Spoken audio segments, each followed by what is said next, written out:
going to introduce to you guys now is the watchmaker training, the British Horological Institute. And those of you that contact me all the time at A to Z Recruitment, wanting to get a watchmaker role, these are the guys you need to contact, guys, if you want to get some training done or do some courses, just to get yourself into the industry as such. So let's change perspective and check them out. There we have. There they are, guys. The British Horological Institute. How's it going? You're live on the D-Time show, and I was speaking to your colleague earlier. I run my own recruitment agency called A to Z Recruitment Solutions, and we do a lot of work with a number of watch manufacturers. And a lot of people come to me on my YouTube channel asking me, how do I get watchmaking training? And we always refer them to yourselves, because you guys are the original, the OGs. You're the bloodline of the UK when it comes to watchmakers and stuff like that. I spoke to your colleague earlier. I talked to a lot of watchmakers that have been trained by yourselves, and they mentioned that you've even got some sort of museum. Is it in Nottingham or something like that? Is it? Or it's in a small village. Huge, big 76-room hall at Nottingham. There's a museum there as well. There's even a cafe. We have accommodation for students to stay there, so it's a big place. Excellent, excellent. Museum and timekeeping. Brilliant stuff. And do you want to introduce yourselves and what you do? My name is Alan Bertoff. I'm the Education Director. Oh, excellent stuff. I'm John Murphy. I teach all the watch courses at the BHI. So you're like a lecturer? I'm a lecturer, tutor. You can teach us. You're excellent, good stuff. And yourself, sir? I'm Brian Noble. I'm the manager. I keep these guys under control. Right, they keep me under control, basically. These are the experts. You have to stop them working. These are the experts. You have to stop them working. Everything in moderation, guys. Yeah. So I can see you've got a few gadgets here, and this is for seeing if watches keep good time. This is testing the watch's timekeeping. Amazing. Okay.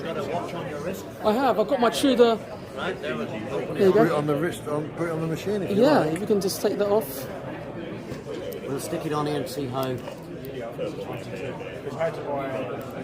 Thank you.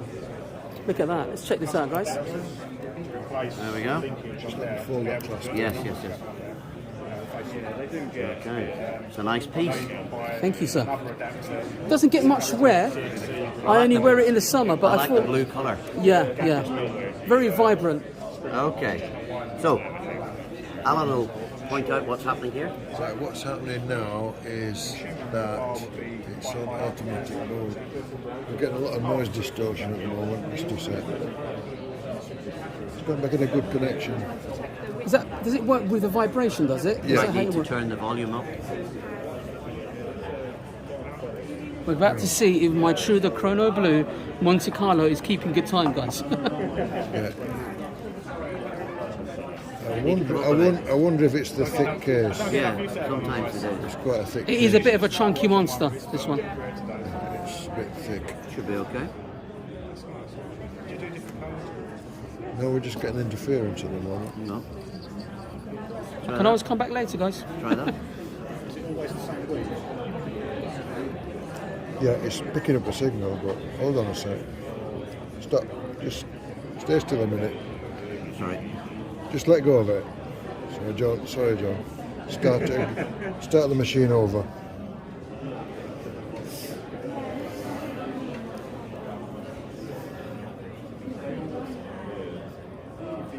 There may be a lot of interference from There's a lot of people in here now, isn't there, to be fair? It's picked it up. It might take Picking up a line, you can see the trace. You can see the impulse trace there along. Now, if the line is going upwards, it's gaining. If it's going downwards, it's losing. This figure here at the top left shows you the error in seconds per day. If it was a minus, it would be a minus sign, but at the moment it's plus 3.4 seconds a day. Okay. This is the beat error in milliseconds. That means the angle at which the balance travels right and left, the difference, which is 3 milliseconds. And this is the amplitude. That's the amplitude in degrees. The balance travels from 0. Right, okay. In other words, that tells you how far the balance is travelling, which indicates how well the watch is running. Right, okay. If the amplitude was low, then that means the watch is not going very well. It maybe needs servicing. Needs servicing. But 300 degrees is very good. Very good. It's taking good time, isn't it? And at the moment, it's working in the cardan being French for dial, cardan high position. Then when we turn the watch over, cardan below. You want me to do that? Yeah, please do. Turn the watch over to cardan below. That's dial down.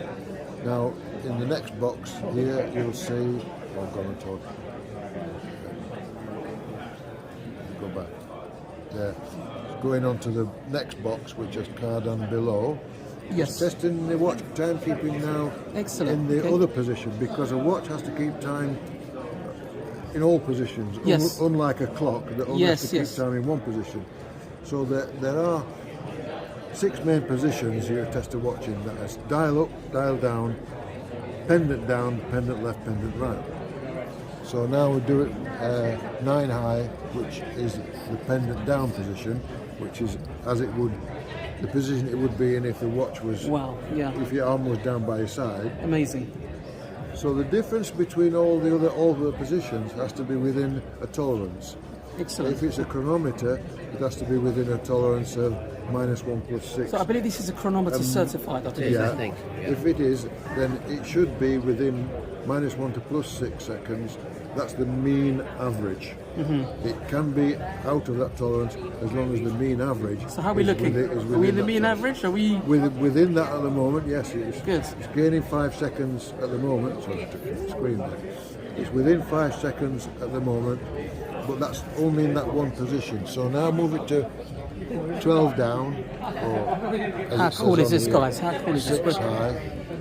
That's the other most important position, which is where the position when your arm is bent by in front of you. That's the position that the watch would be in that position. So now it's slightly out of the 6 seconds, but that doesn't mean to say the overall average is not going to be within. Yes.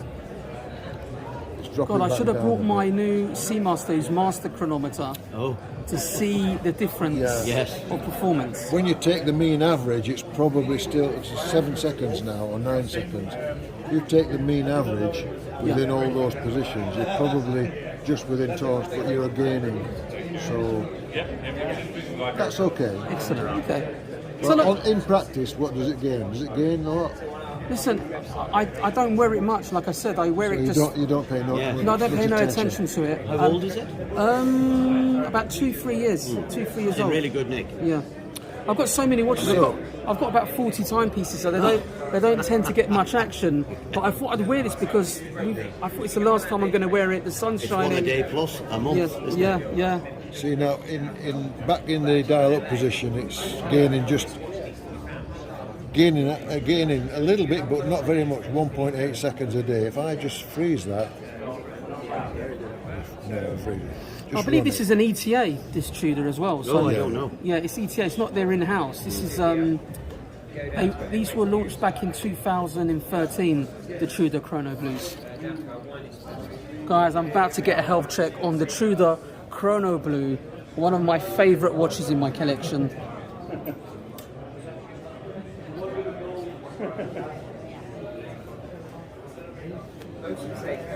There you are. Thank you, sir. Thank you very much. Oh wow, my health check. So, at a score out of 10, you got a rate of 4.3 seconds. Excellent. 0 beat error and an amplitude of 298 degrees. Sounds good to me. That's good. Sounds very good. Yeah, brilliant. And while I've got you guys now, you probably do all these health checks on a number of different brands, and this is a controversial question, but in terms of the new Omega Master chronometer against the new Rolex in-house, say, what would you say is a bit more clinical? You'd rather not say? No, I'd rather not. You'll break a few hearts.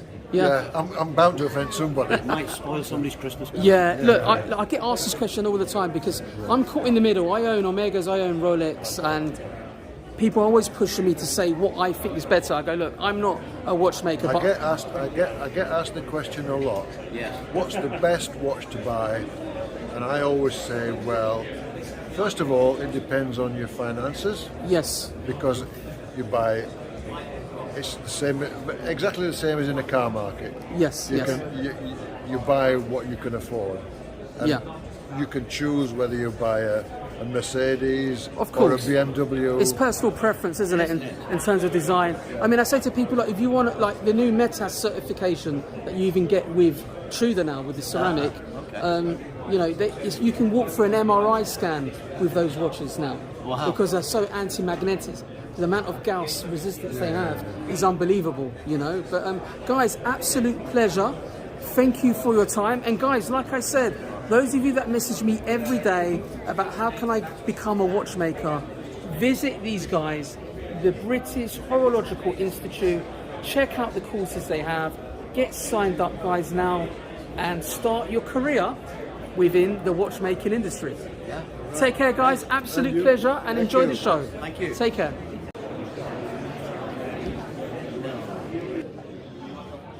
Very interesting, guys. Just got the health check on my Tudor Chrono Blue. Very cool indeed, I have to say. Let's have a look. Oh, look, we've got the founder of WatchPro. There's Rob. How's it going, Rob? Good, Dee. How are you? Not bad. Let's change perspective and let's showcase the main man. So first of all, I would like to say a big thank you for hosting such an amazing event. And you couldn't have picked a better venue. It's nice, right? I have to say, I'm really impressed with it. You get that sense, you know, when something's new, and you've got a lot, the design, the lighting's very cool. Look at that, guys. You can see all the watches quite well smell it, here. you can smell the You can paint smell, almost. you can smell the paint hasn't dried yet. And are you probably the first event they've hosted at the Londoner? I think it's the first big show. I think the first thing they had was Vogue had its British Fashion Awards here, and yeah, there's a big celebrity event here. But I think the hotel only opened about 3 months ago, 2 months Well, ago. I want to introduce this guy to you guys on the channel because I've always looked at WatchPro's print publications back in the day when I was at Randstad and in my own business. But Rob, what got you started? How did you get into this magazine publication? How did it all start? I mean, I've got to say, I've always been a business reporter for 30 years, and Excellent. when I looked at the world of watches, which is just such a fantastic industry, and it didn't really have its own trade title. Yeah. So we started off as a business-to-business title read by retailers and brands, and really talking about the financial industrial side of things. But it's just blown up from there, so that now when you're talking about the website getting 250,000 unique visitors a month, Amazing. That's what allows us to put on a show like this, where you want to have consumers who are really, really loving the watches. So it's kind of Excellent just stuff. blown What are up you from wearing today, out of curiosity? there. Well, I've just been talking to the guys on Marathon stand. The Canadian brand. Yeah. Canadian brand, some military watch brand. And, Amazing. So they wanted me to clip into this bad boy. This is an amazing business, actually. Very few people have heard of them because they make watches specifically for the military. Yes. And they tell me that if there isn't a war on, they make about 20,000 watches Right. a year. So they're If there is a military war, they assigned, make are they? about 40,000 watches Amazing. a year. So it's much bigger than you think. Right, so they are really military assigned watches. Is what you're saying. Military assigned watches. Amazing. This thing will save your life. And so that's one of the What, watches. you've got SOS and stuff like that, is it as well? Nothing like that. Oh, right, I was about to say, It's we just- saved my life. What I mean is it's indestructible. Oh, it's you know. robust, rugged, Yeah, shock you'll resistant never and stuff like that. And I put this one on, and then my own personal watch that I was wearing earlier. Oh, Tudor Black Bay Bronze. Tudor Black Boy. Well, Tudor are absolutely smashing it. Look, Yeah, I would look at their relatives today. We've got the Chrono Blue and the Bronze. This is the Buccara Blue edition. The Beautiful. The special That's one, amazing, yeah. That's a personal. They've got nice. watch of Let's have a look at the patina on that. Actually, that's patinaed very well, hasn't mine. I know, it? 'cause it's all bronze. It's very difficult to see, but if you look on the sort of inside of the bezel, you can see it looks almost pink gold. So Yes, that's where yes. the patina hasn't affected. Become a bit like a root beer stroke caramel, isn't it? It's got its feeling, nice yeah. look, isn't it? Yeah, Absolutely very, very amazing. Soft caramel. That's a good way to describe it. That's a lovely choice there, Yeah. I have to say. So, in terms of your personal collection, we're going to have to disclose it, but what's your favourite brand and watch? Probably being WatchPro, you can't really. You'd have to be quite broad, I would have thought. But what are your favourites? Favourite watches, would you say? I wouldn't talk about any particular brands, and I think things change over time as well. So, tastes change, don't they? Yeah. I've been obsessing like almost everybody in quite chunky steel sports watches recently. But even now, I can feel myself kind of steering away from them. I like the fact that watches are getting a bit smaller, a bit slimmer, a bit more wearable. So I'm looking at vintage pieces now as well myself. I'm looking at all types of watches. I thought I shock myself sometimes with what I like. To be fair, but in terms of price range, do you look at all levels of horology at different prices? For me personally, yeah. No, I mean I'm a lowly editor. What do I have? I have no business in spending 5 figures on watches all the time. But, very modest guy. Look what he's put together, guys. WatchPro for me is the UK's largest magazine publisher. Yep. I've always known WatchPro. I've not known any other magazine publication. I do know the world of watches as well. WatchWow, that we've done stuff in the past with as well. But in the UK, it's always been WatchPro, guys. Thanks, and Dee. I'll be honest. No, I'm being serious here because for me, I sort of got into watches by looking at your magazines. I'm going to be honest with you. Before I knew anything about watches, I just like the aesthetic, the design. I loved the way the magazine was put together. And put it this way, I love cars. I also love watches. And WatchPro and Autocar are my favourite magazine publications, to be honest with you. So I want to say a big thank you, Rob, for having me, first of all.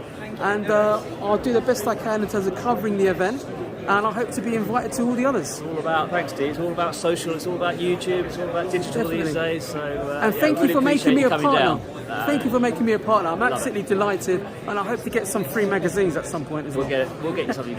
Brilliant. Take care, buddy. Cheers. Take care. Bye. Thank you for your time. Thank you. Guys, we have Woof watchwinders. Look at these bad boys. Very nice indeed.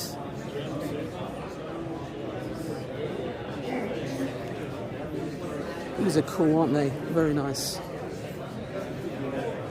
Good quality. We have Woof. Very nice.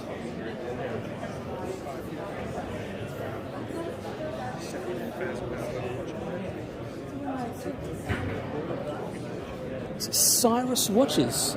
Check these bad boys out. I think that's got a carbon fibre case. I wonder how much these go for. Bit like Richard Mille. Some Mille lookalikes there. Very nice. Cyrus.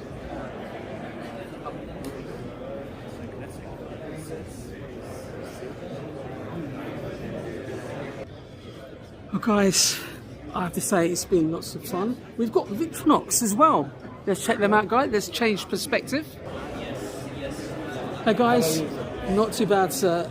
I have to say I'm a big fan of your knives. I do a bit of EDC, but I also love your watches as well. Oh, but you're live on the Deetimelovechannel. We're partners of WatchPro. Yes. To give you guys heads up, and we're just getting as much coverage and giving you guys as much exposure as we can, and sharing, your watches with the fans on the channel. Yeah. But have you got anything in particular that you want to show me today? Okay. You have something like this piece, so very particular. Okay, so you very have nice. Titanium case. Titanium case, yeah. And then you have the paracord strap. Very nice, yeah. So basically, it's kind of a survival kit, actually. It feels, although it's titanium, it's got a bit of heft to it, surprisingly enough. It does, yeah. It's a big diving watch, I would say. So what's the water resistance on this? So that should be 200 meters, I believe, for the... Is it 3? We will have it at the back. It's 200 meters, this one. Yeah. It's a 200 meter wall. And what's this? What movement is this? ETA, Solita? Ooh, that's a good question. That's a very good question. The movement that we have on this one, is it ETA or was it... Solita? Solita. Yeah. SW200, I assume? Oh, yeah, good knowledge. What's the price of this particular watch? Around £700. 700, yeah, okay, that's yeah. pretty cool. So it's more likely to be a Solita for that price, I would have thought. But, yeah, 639. 639, guys. Very good, guys. Very good, I have to say. So you've got another model, like with a waffle dial, that I was interested in at one point. Maybe you've got it on display. Is he? Not that one. These are nice. It's military inspired. Excellent stuff. Let's have a look what you've got here. Very nice indeed. Very cool. Yeah, with the rose golds now. So the new collection with a bit of rose gold touch. So beautiful. I think that's it. Actually, that's the one. Yeah, the Inox. The Inox. The Inox, automatic. That's the Inox automatic. Yeah. And that's probably SW200. I thought Salita. Yeah. Okay. Cool. Can I have a look at that? Is that all right? Of course you can. Hi everyone. Just to let you know, tonight's talk is about scarves. We have Isabella, Charles, and Obvious, and Alex Stone discussing contemporary design. I'm going to go up. Collector Jason Wan. I'll have a quick look at this. I'm going to go up and record that. Definitely. That's nice. Beautiful touch. Very nice. Big shout out to Jimmy D. He can't be here today, but I know this is one of the watches that he would have been interested in for sure. But very nice. Thank you very much, sir. You're very welcome. Thank you so much. You're I'm just going to go and listen to the talks, and I'll be back down again. Definitely. And talk to you guys soon. Take care. Thank you for the coverage. Thank you. So I'm with Andy Gax, the ticket winner, my loyal subscriber, and just thank you for supporting me throughout the channel, my friend. No worries, you're welcome. So we're going upstairs for the talks now, where the influencers, the celebrities, guys, and it's going to be interesting. Let's go and check it out.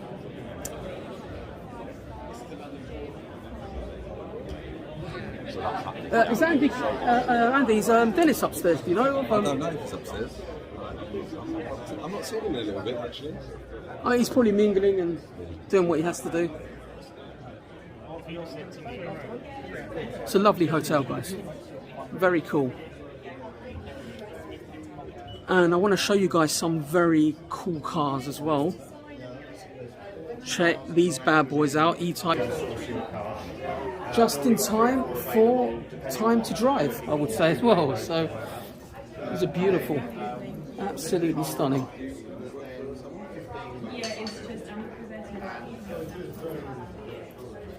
Look at that.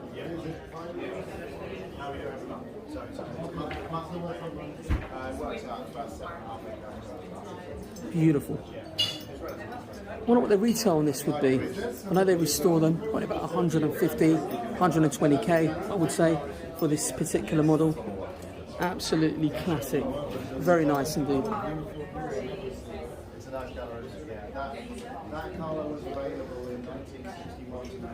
Look at this.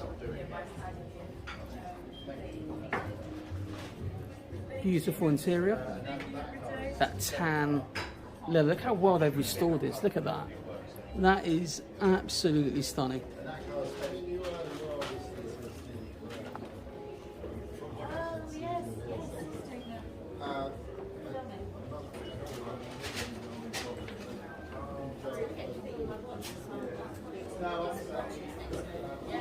Look at that, guys. Isn't that a thing of beauty? At this angle, that's a sexy beast of a car. Very refined, elegant. They don't make them like this anymore. Look at the curves. Look at the design. Fantastic. Yeah, guys, absolutely fantastic. So we're about to go upstairs to see. Hi, guys. This is Alison. Hi, Alison. How are you? I'm Dimitri from the Deetimelovechannel. Yes, I want to see you filming. Yes, I'm trying to share with my subscribers. We've partnered up with WatchPro. So just amazing event, lovely venue. And We're here with a splined hub. excellent. We restore these E types. They're a 15-month build. Wow. Okay. And we basically can source your car for you. So if you tell us what you want, Amazing. certainly Okay. source whether you want a coupe, 3.8 or a 4.2 Excellent. coupe. Or a roadster, we can do that for you. Amazing. Amazing. Yeah. So how did you get them in here, by the way? Well, Because they amazingly, change perspective. just behind me here Yes. there's a door. Right. There's a Okay. big lift in there, so they've come up with a lift. They would fit. You'd Yeah. have to angle them like. Just about. Right. Okay.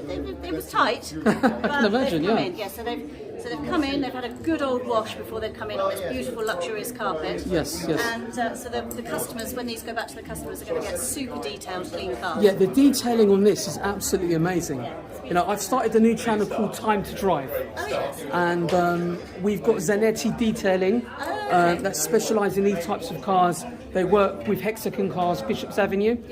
He does all the detailing there, and they're going to be sponsoring my new channels. So we're going to do high performance cars, classic cars, the classic Porsches, Ferraris, right to the new stuff as well. I must give you our details. Definitely, we could do something together. It'd be absolutely fantastic. We're 2 hours up the road in beautiful town called Oundle in Northamptonshire. Oh, excellent. Okay. Fabulous workshops, and it all happens there.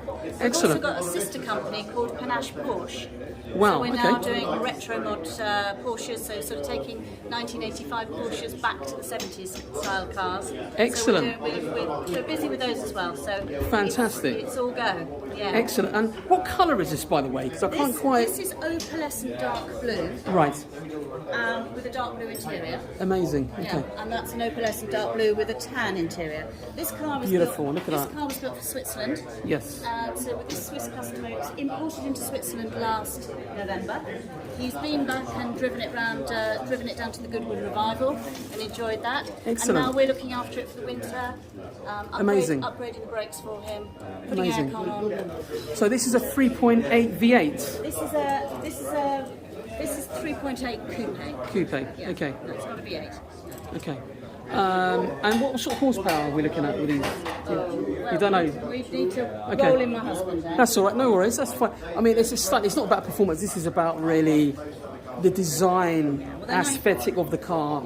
You know, these are classic cars. You know, this is a highly investable automobile. Absolutely. So, do you know what sort of price we're looking at for this type of... This particular 4.2 here is for sale currently. You could drive that out of here at 6 o'clock this evening for 195,000. 195,000, okay. Amazing. I've got a relative actually who's got one of these. Oh, really? Yeah, he's actually, I think it's Hendon Gallery, he's got a car showroom there. He specialises in Porsche and stuff like that. But his own car that he's got in his collection is one of these in his car garage. Fantastic. So as soon as I saw one of these here, I thought, wow, these very impressive. Oh wow, look at this. Yeah. Look at that, guys. My car's only 2 years old and the engine doesn't look like that. You see, you know, I've got a BMW, like a 5 Series, 5 Foot M Sport, and it's all plastic now. You know what I mean? I don't make that like this no more. Yeah, this is a 3.8. So we will take that. When we bring these cars in from America, we'll take 400 photographs, we'll take it apart, categorise, everything's labelled, boxed up and labelled. The chrome will go off to be re-chromed, the engine will come out, and it will go to our lovely friends here at the Classic Engine Workshop. Oh wow, this is your workshop, yeah? So these are the guys that restore, that is awesome. That restore the engines. So it'll go to the Classic Engine Workshop for restoration. Fantastic. And while the engine's being restored, the car will then go into fabrication and paint with us. Okay, amazing. Well, I'm due upstairs now, and I'll see you guys on the way down. Good stuff. That's Roger, by the way. That's Dimitri, my friend. So. There you go. Nice to meet you, sir. And he works for these guys. Well, what I'm going to do when I finish my recording, I'll come down and get all the goodies. No, I love that. Do you go and see our friends Almano? Yes, I spoke to him. Yeah, because these are Dahl inspired watches. Beautiful. These, yes. So Almano used to make clock It's dials. son and father. Yes, it. Yeah. So it's fascinating. Fascinating concept as well. Beautiful, aren't they? Excellent. Okay, pleasure. Thanks for your time. And we'll see you in a bit. Yeah.